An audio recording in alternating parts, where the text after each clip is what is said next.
My name is Cassandra Breeden, and this is my presentation on genome mapping in personalized medicine. So first off, what is genome mapping? It's just the sequencing of the letters in a person's genetic code and being able to see the entirety of their genetic code, which is their genome. And we were actually able to achieve this through the Human Genome Project. And this was when a team of scientists was formed, and they were from all over the world and put together in 1988. But the Human Genome Project did not officially start until October 1st of 1990, where they then made their first milestone in 1994, and they made a linkage map of the human genome. In 1999, they then successfully completed the first phase of sequencing the human genome, and they then launched the full effort to sequence every letter of the human genome, which is 3 billion letters. The project was then completed in April 14th of 2003, which was 2 years ahead of schedule. And there are a few different ways to map a genome. The first one being the shotgun method, which has been found to be the most efficient. And it's where DNA is broken up, then sequenced individually. The sequences are analyzed by a computer program where there are identical regions are overlapped and put together and sequenced that way.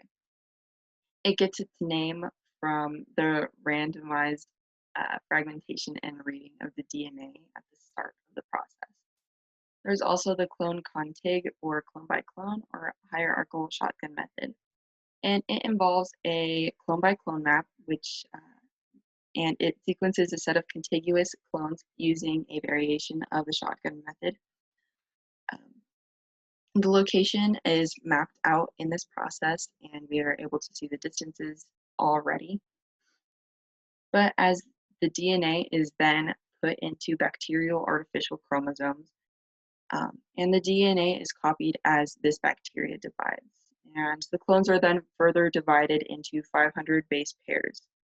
The DNA sequence is put into a vector, which is just a bacterium. It's just a vehicle to be able to map out a genome map. And the vectors go in order of known to unknown, and then goes through the same overlap sequence as a computer program as the shotgun method, but it just uses the original clone by clone map. And this was the preferred method during the Human Genome Project.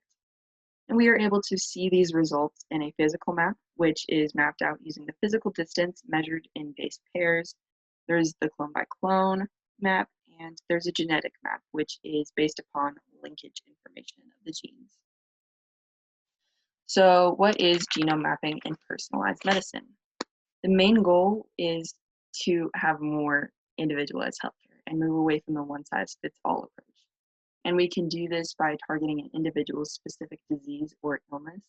And we are actually able to do this when doctors can find the right amount of medication for treatment using biomarkers in the sequence of your genome. There's actually been more advancements in this through the Personal Genome Project, which started in 2005. We've already found gene-based variations for type 2 diabetes, obesity, heart disorders, and a few other illnesses. And we can actually use the biomarkers for things such as a K167 tumor, and if there's a reduction in size due to an MEK inhibitor in chemo, then a doctor can find the perfect size for your specific person.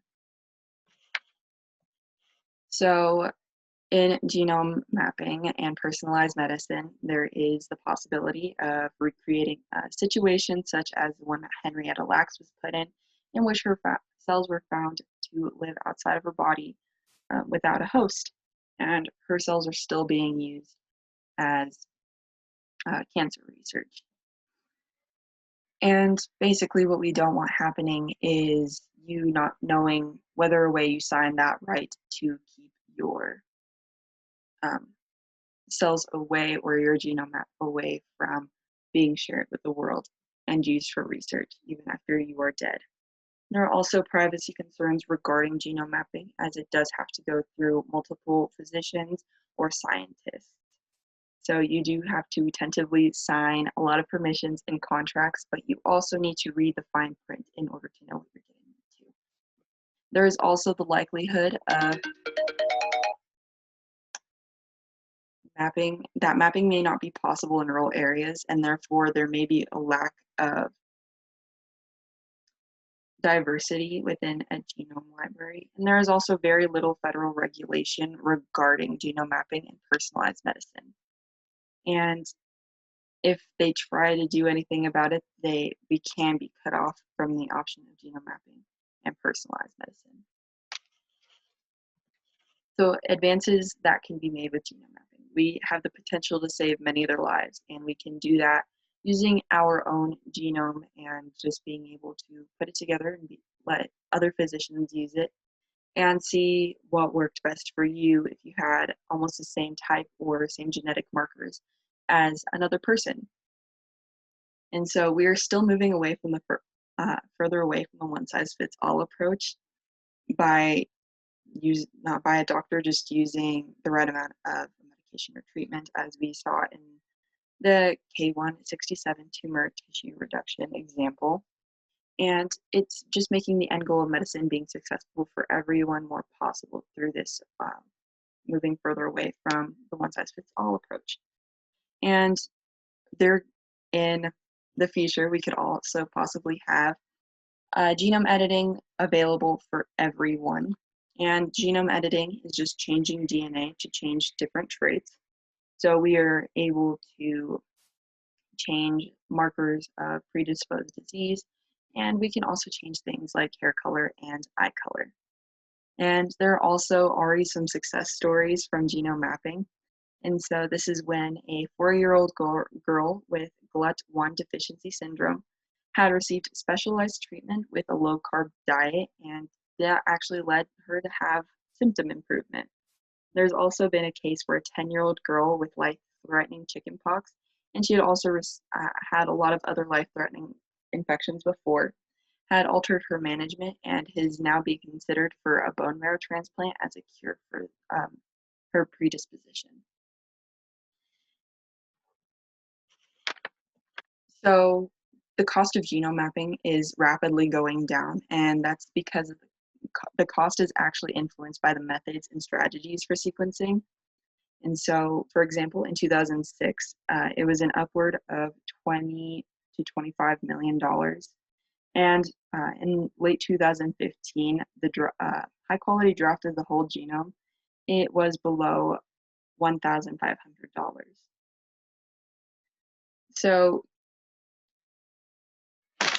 genome mapping is actually starting to be more efficient and available for everyone.